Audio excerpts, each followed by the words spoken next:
Good afternoon, or good morning, or good evening, wherever you are in the world. My name is Andrea Sachs, and I am the chairman of the Joint Coordination Activity on Accessibility and Human Factors.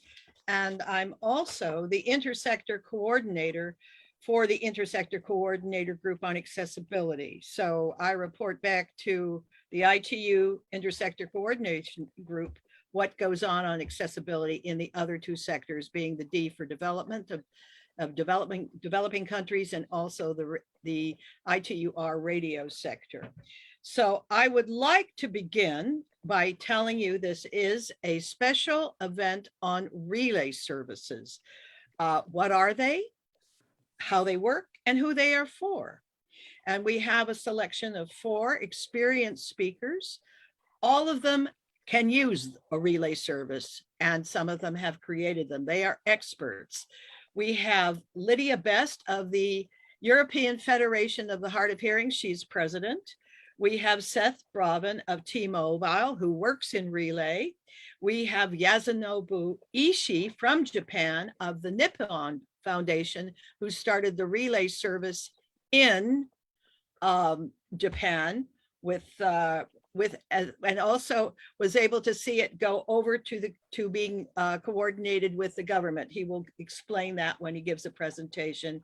And we have a long-term pioneer on relay, Gunnar Hellstrom from GHA Access. GH stands for Gunnar Hellstrom Access, I've just found out. He started out with Omniture, and I met him in 1993. And he and I have been working together for many years. He is one of the pioneers on standardization for relays, for accessibility standards. So I would like to start with Lydia Best. So she is going to speak to you about her experiences. Can we put her on? Can you put your camera on, Lydia? I have my camera on. Speak. The floor is yours. Thank you. So I will speak. Thank you very much, Andrea, for the introduction of the workshop and my introduction as well. I'm also your co-vice chair of the joint activity on accessibility and human factors. And in addition, I also am a chair of National Association of Deaf People in the UK. And who are the deaf people?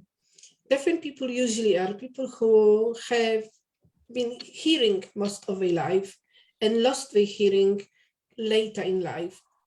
It could be through an accident, through an illness, or just in general, fast deterioration of the hearing loss. And sometimes it can happen overnight. Today you are hearing, the next day you are not. And often there is no explanation. But while we are talking about the deaf people, let's go back.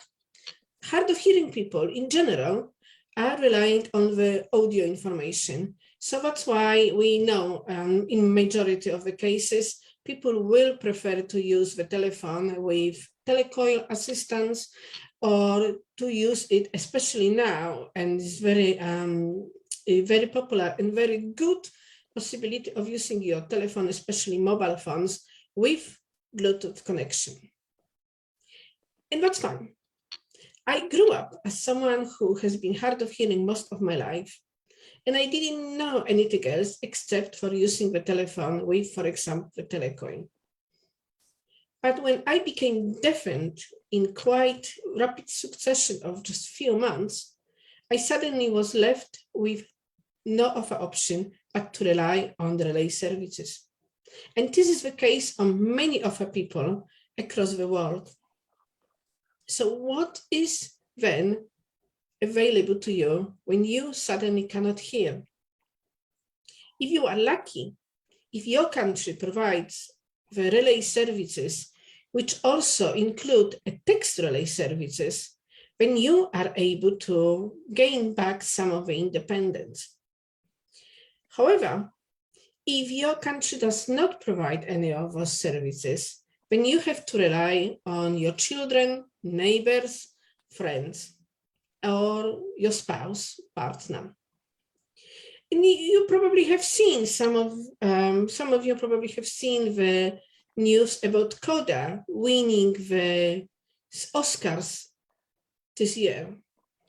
While we are mostly talking about CODAs who are children of the deaf adults, usually the sign language using families, there are CODAs also of the families where parents suddenly lose their hearing completely and they've been hearing before. Those CODAs usually, as was in my case, bear the brunt of supporting sometimes parents together with the other parents. And they need to suddenly be this connector, the relay between us and the outside world. Luckily for me, in the UK, I was able to use Relay UK service with a phone which was showing the text. And I was able to communicate as much as possible. Currently, in the UK, we are also rolling in caption relay service, which is much more equivalent service to what a typical text service like a Minicom text phone is, which means that you can simply pick up the phone, pick up the handle, and start making your conversation and see on the screen of your phone a text rolling out in the real time to show what the other person is telling you. And this is something what I would like to everybody to realize, but there are lots of different situations where someone might not be able to just use amplified phone or Bluetooth connections. It's also, but sometimes we forget that the deaf people are around us.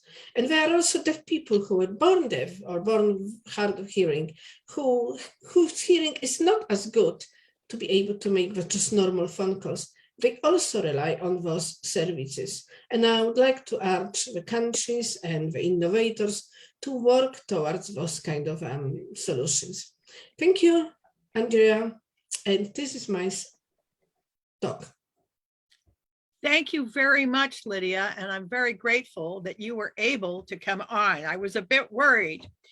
I'm going to proceed to the next speaker, who is Seth Bravin, who's in the United States. And Seth, you will introduce yourself and also explain that you have interpreters speaking ASL and you work in relays for T-Mobile. Would you please take the floor? Hello, this is Seth. Hi, everyone. Just one moment for us to pin. I want to introduce Sarah Romes and Jenny Thomas, who are interpreting with me today. I'll give you a brief history about the history of relay services in the US. The Americans with Disabilities Act passed in 1990, and Title IV covers relay services. Because of that, we have several different types of relay services, such as text, video, and captioning. We have had some growing pains over the years, specifically with interoperability. We had several different providers, but you couldn't use different providers because they had different platforms and different technology.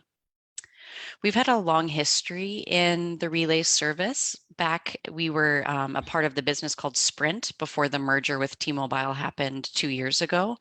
We are the only telephone company in the United States that's been providing relay services for that period of time.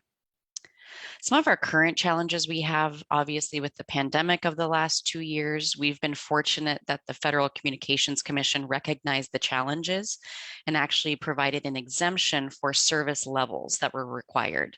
So it delays in service time, as well as allowing the interpreters to work remotely from home.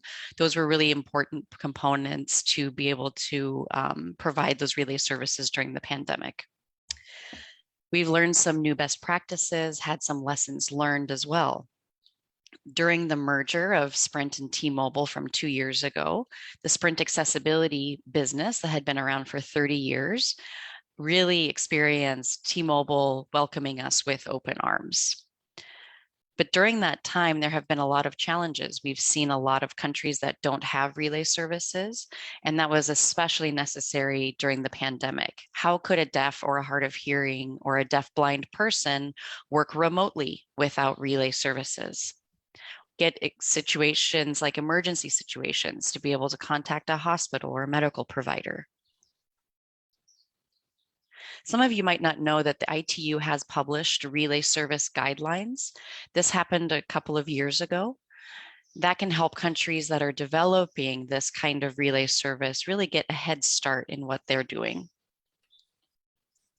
Some future opportunities that might be exciting for all of us that we might benefit from are recognizing the balancing act between compliance with law and innovation. 5G is going to be a key enabler for wireless connectivity around the globe, especially for things like video, Internet of Things or IoT, artificial intelligence, AR and VR, augmented reality and virtual reality. For example, with connected vehicles, smart homes, also holograms with 5G might be possible in the future, where you might be able to have a holographic interpreter who could be present in the same room as a holograph instead of physically present. So I might be able to be in the room with someone and not have an interpreter there present, but through the technology, we would be able to see an interpreter and have that communication access. So there are some exciting opportunities, but there are also some pain points. For someone who is deaf or hard of hearing or deaf-blind, you have 3 or 4 different phone numbers. For example, I have my mobile phone number, my video relay service phone number, and my text relay phone numbers. So for example, if I were to give my daughter's teacher my phone number, I'd have to tell her how to contact me. For example, I gave her my mobile number to text, and instead she tried to call me. So when she wants to call me, I have to give her a video relay service phone number. And then every once in a while, somebody will try to text me with the video relay service phone number. So I think one important pain point that we need to solve in the future is having one phone number for all of the services, no matter if it's video relay, text, or text-based relay. Another future opportunity for us on the international level is international relay. ITU is looking at and working on coming up with some preliminary discussions around international relay service. And that would really open up a lot of opportunities for all of us to be able to make phone calls across borders. And for all of this to happen, we're going to really need an ecosystem of innovation. So something that can create some acceleration and progress, having key players from different sectors involved, NGOs, governments, private sector, as well as universities. I look forward to working with all of you. Those are my talking points for the moment.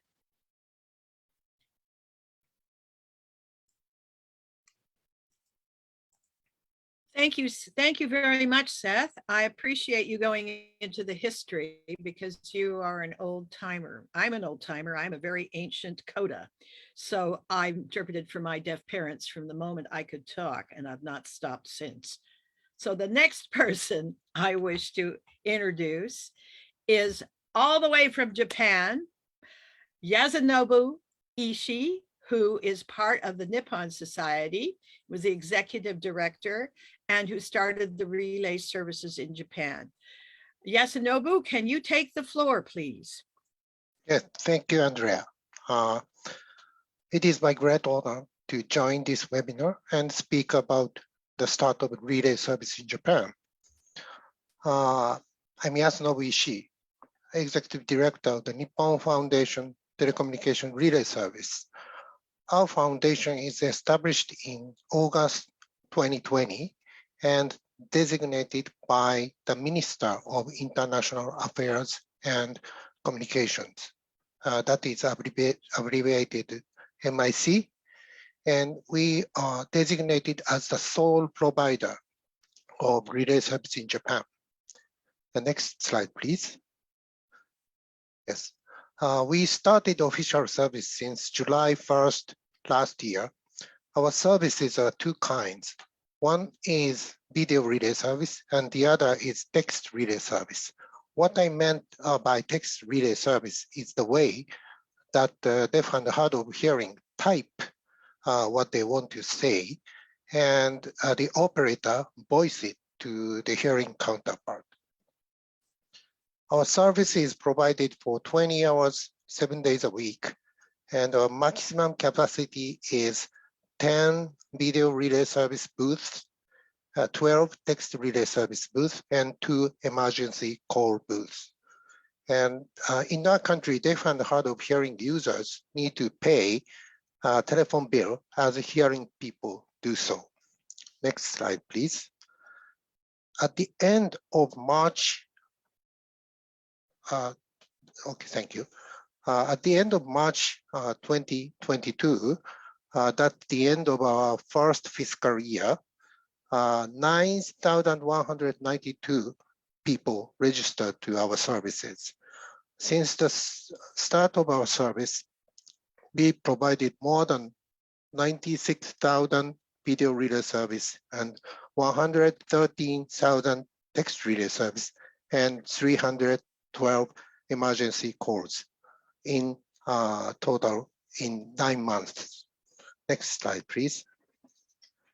And now let me talk about how the relay service in Japan is starting. Before I am engaged in relay service, I was working more widely for improving information and communication access for persons with disabilities, such as deaf, hard of hearing people, and blind and partially sighted people. I worked mainly in Asian countries and in Japan. And in March 2011, as you know, we had a catastrophic disaster in the northeast part of Japan. And in order to help deaf and hard of hearing victims in the damaged area, we studied VRI, VRS, and other remote service from Tokyo, and tried to utilize remote communication technology and build society back better.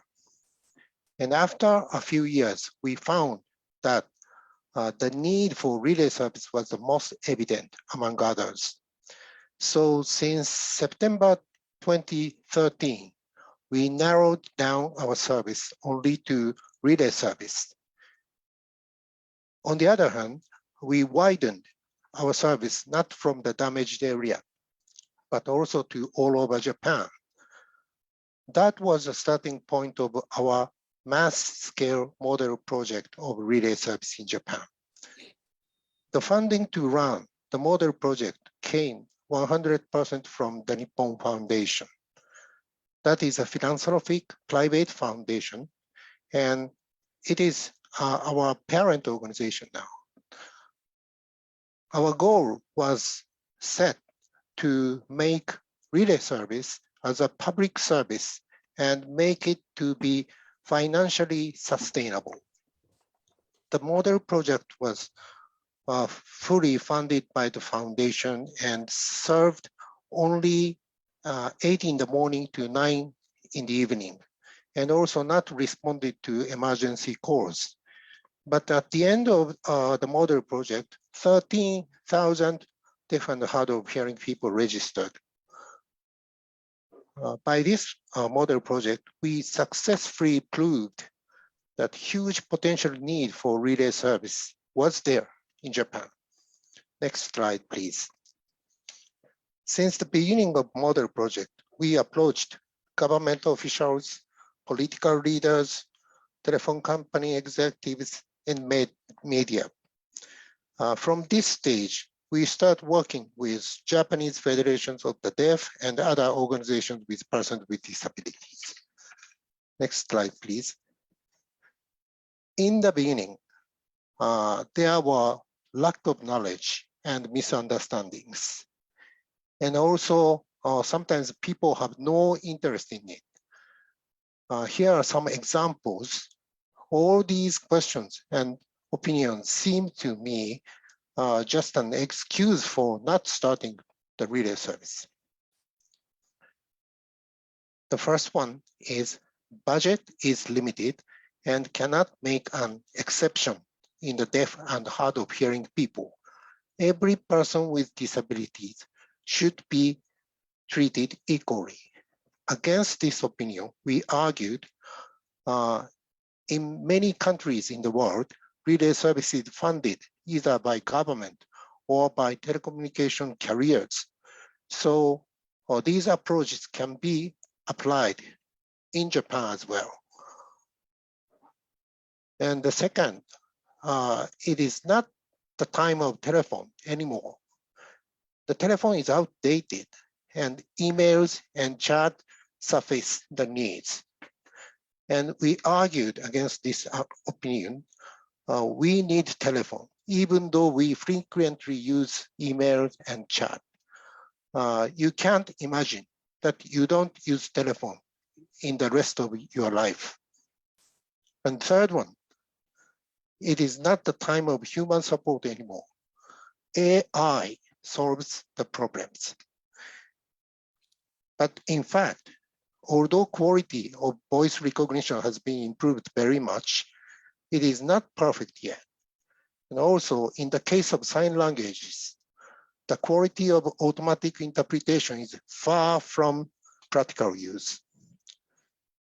The next opinion was the next part was we were sent around one office to another because the relay service is thought the matter of social welfare. And sometimes it was thought as the matter of telecommunications. So when we talked to the Ministry of Social Welfare, people said, please consult with Ministry of Information. And when we talk to Ministry of Information, and some people said, you should consult with Ministry of Social Welfare, like that. And lastly, some people try to ask us to prove the economic benefit of establishing relay service. But we thought accessibility of information and communication is the rights of persons with disability, and it is not the matter of economically beneficial or not. The next slide, please. And we continued our effort, and in the course of our negotiation from many stakeholders, ocean and mountain accidents happened. The relay service were used to call rescues. 3 cases has happened consecutively, and finally, unavailability of public relay service was questioned in the House of Councils several times. And as a result, in 2018, Prime Minister Shinzo Abe said, relay service should be a public infrastructure of Japan, and he ordered MIC to take charge legislation and implementation. Next slide, please. And in 2020, the law of relay service was enacted, and in 2021, we are designated as the sole official relay service provider in Japan. And here is the funding scheme in Japan. Every telephone user is forcibly charged a small amount, say 6 yen per year, which is equivalent to 4 to 5 cents per year by telecom carriers. Then telecom carriers pay to Telecommunications Carriers Association, which is called TCA, as a burden.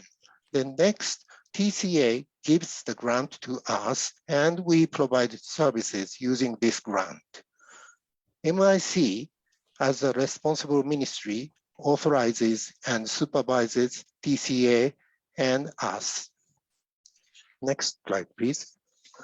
In the end of my presentation, I'm talking about challenges. One is caption telephone service.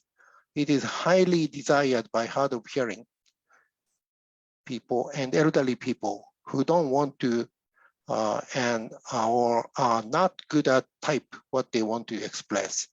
And the other is to fill the shortage of skilled sign language interpreters, especially those who can work overnight. And lastly, after we established a stable system in the country, we strongly hope to help other countries to set up relay service as a public service. Thank you very much. Thank you, Mr. Ishii-san. I think you have illuminated a lot of the problems, and you have certainly come a long way from when we met 10 years ago. I am extremely pleased at some of the progress that you have made, and it is a very valuable lesson you're giving the world right now. Thank you. We will keep going, and at the end of all our speakers, we will open the floor for questions and comments. I would like to now introduce Gunnar Hellström. He's from Sweden. He was one of the founders of the first accessibility resolution that was done, standard that was done in the ITU, the International Telecommunications Union, which is part of the UN. He was one of the first people to start a relay service in Europe and Sweden. There's a lot I could say, but I'll let him speak for himself. Please go ahead, Gunnar. Thank you. Thanks for inviting me. It's a pleasure to be here. And I have a set of slides. I hope they can be shown. And I want to talk about some trends in communication that we must take care of now in relay services. Otherwise, we will lose the good benefit of relay services in the future. As Seth also said, that we have a lot to still develop, and communication develops, and we must follow on. So next slide, please. We heard that the principle of relay service is to provide modality conversion. And there are a couple of kinds. There is sign language to speech, there is text to speech, and there are a couple of variants for speech to speech. So by that, we can make sure that everybody can handle interpersonal communication regardless of how they communicate. The first text relay services were introduced in the 1970s, and the first public video relay services for sign language was introduced in 1997 in Sweden and Texas, nearly in parallel. And the picture here shows approximately how the video phones looked at that time, with the huge PCs or the dedicated video phones using the ISDN network, which gave barely suitable quality for sign language. It was a bit shaky, but we managed. Now, the current relay services, they assume that the speaking part has a telephone with a telephone number. And that is one of the problems I will show we have. We have now left the problems with quality. We have had an enormous development, making it possible to have good sign language and text and voice calls from anywhere with mobile phones and increased network speed. So such quality problems are gone, but the problems to keep up with communication development is still there. So there are some trends in electronic communication which really threaten the usability of the current relay services. So we need to follow the trend, and that is what I want to present. So next slide, please.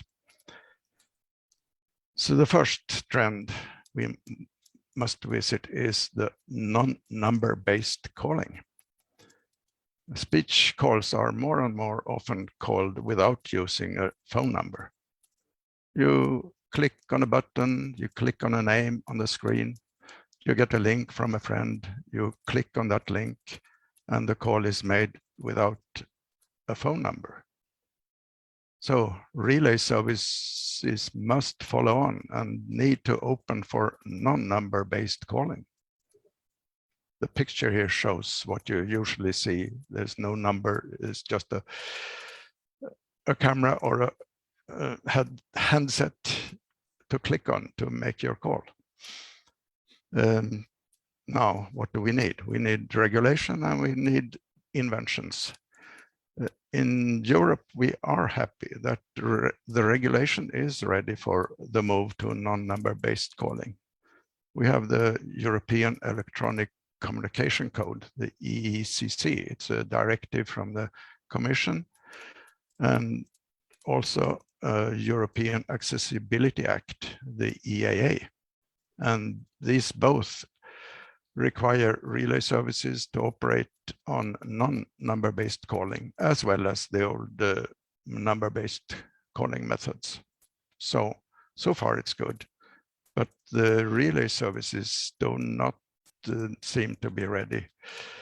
The technology must be improved, and also, of course, the other regions must do the same as done in Europe to make your regulations be agnostic to how the call is made. And let's see what more trends we have found. Next slide, please. Number 2 is multi-party calling. More and more calls are made with more than 2 parties in the call. Remote meetings have become very common the last 2-3 years, as you know. And it is therefore essential that we have affordable and smooth access to such meetings with support of relay services, so that the meeting can be in general with voice, but some people participate by text and other by sign language, and you all communicate.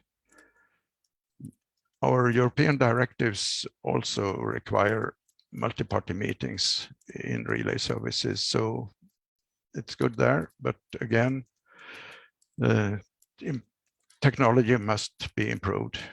We see here that currently in this session, we have what we need to have very easily, smoothly started a multi-party call with people using different modalities, and we have support from captioning and interpreters. And in that sense, we discovered that the text part, the real-time text, was not really ready for multi-party calling. So during last year, 2 new standards for real-time text in multi-party situations have been created and are ready now to be included in the relay services, and of course in everyday communication as well.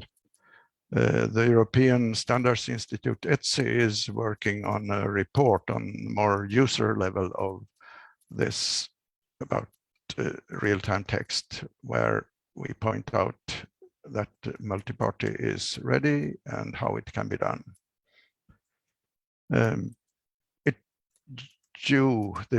audience here was not part of the setup of this call, but if you had been, you would have seen that it's not really smooth yet to get different interpreters into the picture and making them visible and so on. So definitely there is more development to do in this area.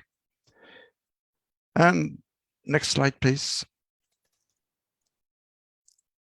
Next observation is that communication is moving to the web.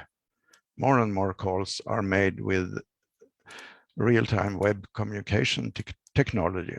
you start from a web page or from an app with web communication, and therefrom you make your connection. And it's not really the old telecom operators anymore that lead the communication. Again, the European directives are valid also for this case. It's technology agnostic, but here as well, relay services need to be moved into web-based calling. I mentioned that we had 2 new standards for real-time text, and one of them is for web-based calling with real-time text. So there, it's good. It's just needs to be implemented. And it's also interesting to observe that the interoperability moves from being required from operators to really be required from web browser software. The web browsers must handle this web-based communication technologies in the same way, so that you can get the whole call and whatever is needed in the media in the call through between all devices. So therefore, and also accessibility requirements must be met. So even if you make your web software for communication, you need to remember that there are people who need screen readers, there are people who need braille displays, and they all need to work properly with every communication software that are placed nowadays in web pages. So that's a challenge. So next slide, please.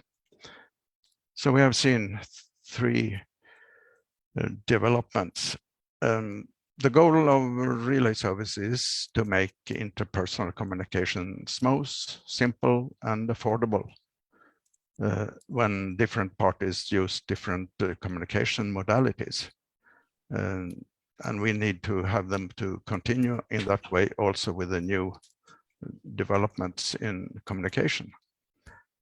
So these trends, they should cause a rapid redefinition of relay services and their regulation and implementation because of these things.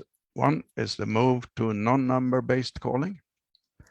The second was the move to multi-party calling. And the third was the move to web-based technology for calling. So let us keep the usability of relay services following these trends. And next slide, please, is just a thank you for listening. Thank you. Thank you, Gunnar. Thank you very much. What I've been doing is getting some feedback from different people about different questions, some of which you have covered and some which have not been covered as well. Does anyone, I'm going to ask the panel, does anyone know how many relay services exist in the world? It looks like nobody knows. Nope. Or is there somebody who's going to raise their hand and tell me?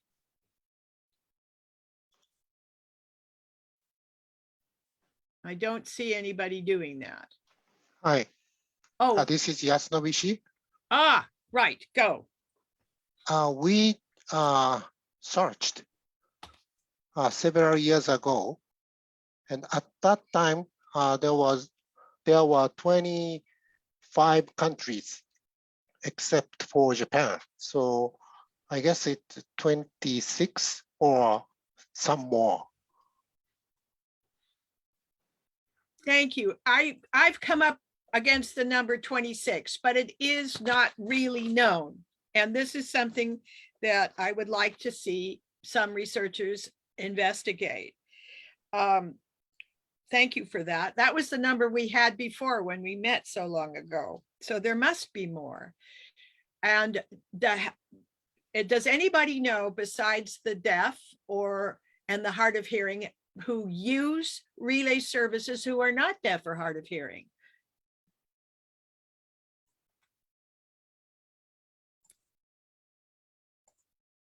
Here I am. I'm sorry. Somebody just asked me to do that. If nobody is going to take that question on, it's an open question. I can very happy. Yes, was that you? Yes, you didn't see my hand up. I now see it. Go ahead, Lydia, if you'd like to take that question. Thank you. In the UK and also other countries, we also talk about people who are autistic or people who do not really want to speak on the phone, but they prefer the text-based communication. And also people with speech difficulties. It could be temporary and it could be longer lasting when you really need to be able to connect with companies, utilities, and so on by the phone. Thank you. Thank you, Lydia. I was hoping that you would bring up persons who have autism, because I didn't know that until we met a gentleman at the ITU who told me categorically that they use the Autistic Association, in fact, was a heavy user of relay services when they were available. The other thing I wanted to ask is how many relay services do you know that are free and open, or do you have to register to belong to them if you have the disability? We know that people want to call into them who do not have disability, who use the phone in the normal way, do not have to register. But is the practice of registration to use the relay service if you are a person with a disability, is this in practice in your relay services? Thank you. Gunnar? Yes, in Sweden, we do not register to the relay service. It can be used directly through web communication, but many users are instead members of a couple of communication operators who are kind of accessibility operators, having total conversation devices. But the relay service itself does not require any registration. Thank you. I'm going to switch to Seth for a minute to ask him to answer the question, because he actually works in the relay service business. Seth, can you answer that? This is Seth. Just like in Sweden, individuals who are deaf, hard of hearing, or have speech disabilities, they have to register to use the relay service, and it's one time only. The other end user who is hearing does not have to register. At the same time, it does require a lot of awareness and education, because sometimes someone who has never used a relay service or received a relay service call, they don't know who it's from. I remember calling many times when it was early in us providing that service, and the other person would hang up because they didn't know who was calling. So I think that kind of awareness is also necessary. But registration is required in the United States. Thank you, Seth. I have another question for you in a second. I'm going to give Lydia the floor to keep the same question. Lydia, please. Thank you. So in the UK, for emergency services, we register, which is a very simple registration by sending to SMS 999 just a text register, and then your mobile phone is connected automatically. They know you can use it. For the general relay services, such as text relay in UK, Relay UK at the moment, that's the name, you do not have to register whatsoever. You just use it straight away by downloading an app. But at the same time, there is a restriction that you have to have the UK SIM card, of course. So the services know if it is international, for example, SIM card or not. Across Europe, there are all different areas. Sometimes there is registration, sometimes there are not. Even for emergency services, there can be sometimes quite extensive registration requirements requesting quite a lot of private information, which should not have to be. So that is from UK and Europe. Thank you. Thank you, Lydia. The thing I wanted to ask in relation to that, to Seth first, and then to anyone who would like to take the floor. When you travel, if you are a person who is autistic or a person who is deaf or hard of hearing or does not use speech, how do you use a relay service in a foreign country, or can you? Seth, you want to take it? Sure, this is Seth. That's a really great question. It actually depends on the type of relay service you're trying to use. Text relay service or IP relay service that T-Mobile provides won't allow international phone calls whatsoever. We have a long history of fraudulent use, unfortunately, in the United States, where people from other countries would use IP relay or text relay services who did not have a disability or a hearing loss. But with video relay, it is a little bit different. So when I do travel to another country, for example, if I go to Germany, I have to notify the video relay service provider that I will be traveling to another country, and then they will enable me to make inbound calls to the United States. But while I'm in the United States, I can't make phone calls to other countries. And so it isn't quite as simple as it could be. And I think there's a lot of work that could be done. In other countries, I know it varies greatly. But for the United States, we still have some room for improvement in that area. Thank you, Seth. Gunnar, you have your hand up. Yes, I just want to complete the picture that in Sweden, we have not had these problems with frauds, and we make the connection by internet. So there is no restriction, there is no check where the call is coming from. And we can call out on the hearing side also to international calls. Thank you, Gunnar. Lydia, would you like to add to that? Yes, I would like to add to actually what Seth also has said, because in general, it's not possible for everyone to use the internet, or not for everyone to have smartphones. And especially when it comes to people who are older, they are less likely to use smartphones, for example, and digital devices. They are much more reticent to use those. That's one thing.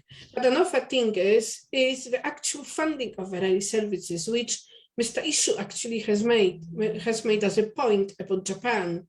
The way the services are funded, they are nationally funded. And that's why, like Seth has said, the government does not really allow to use the international callers to use our services. So if I am visiting US, I will not be able to use it, will I? Likewise, in UK, I can actually make a call to another country if somebody I want to speak to understands English. That's the only way. But if I am in any other country and I need access to services, then especially in European Union, when we've got 112 emergency number, there is no real information about how to access it by either text service or the general relay service. That information is not there. The only information we know is how to actually call the services by making the actual call. Thank you.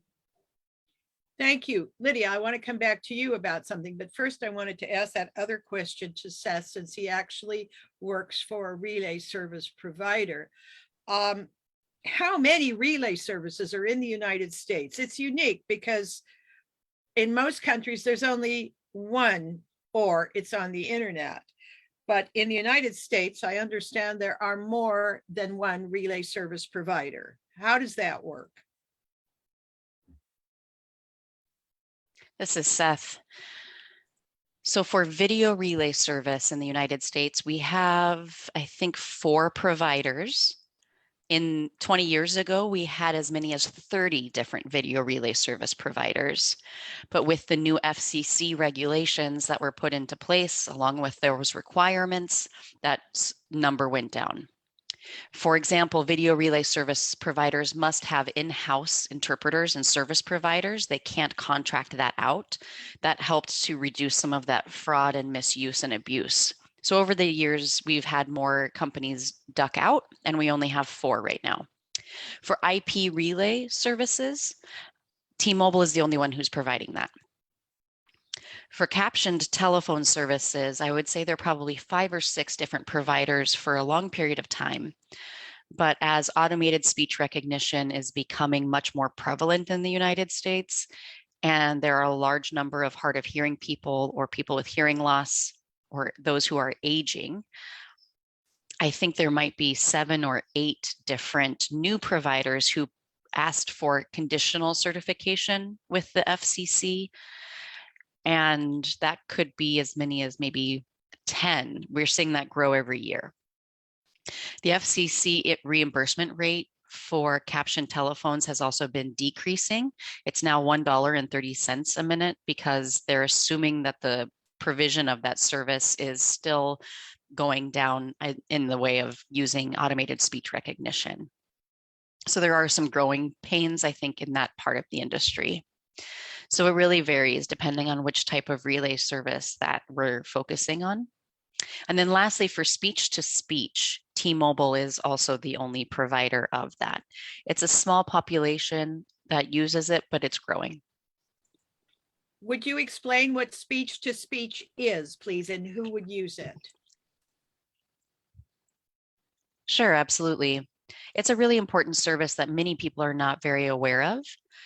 The operators are trained to understand a person who has a speech disability, to really understand the nuance of their speech and their language. They have that kind of training. And what they do is they re-speak what the person is saying to the individual that they are calling. So it's a third party who's still providing a type of relay service in that sense. Okay, we only have 2 minutes left, and I would like to be able to next year with us have more time because we've only scratched the surface. What would you like to see happen with the regard to international trade agreements between relay services like the telephone companies have? I will start with Lydia, please.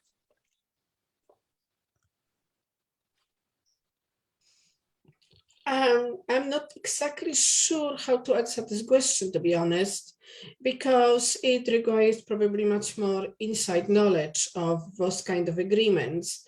But what we would like to see definitely is the way of allowing the relay services to be used by service users, whichever country they are in exactly same way as anyone who has no hearing problems can simply pick up the telephone and call anywhere in the world when they need to. Thank you. Thank you, Lydia. Seth, would you like to make a comment on that too, please?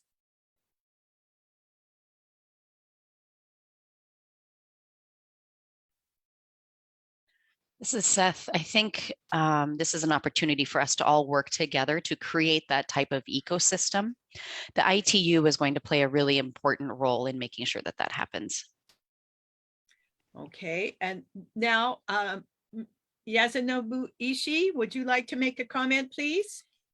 Yes, I would say we need to cooperate to provide a less expensive system for relay service for developing countries that can be affordable for those countries. Thank you. Thank you. That's a very important point. We don't have time to go into that one thoroughly, but we will on the next one. Gunnar, would you like to make a comment, please? Yes, if you look back to my trends, you see that communication is moving. It's not only the big operators anymore who are expected to set up or fund relay services. Communication comes from everywhere. So a completely new set of funding them is needed. Sweden has had tax funding of the relay services forever, and that might be a way to merge the different kinds of funding and also different technologies. And yes, the need is there for international relay services, whatever kind of technology we are using. Thank you. We could go on. This is a subject that needs to be developed and talked about in greater detail. How international travelers who need to use relay could actually use the relay of the country that they're in.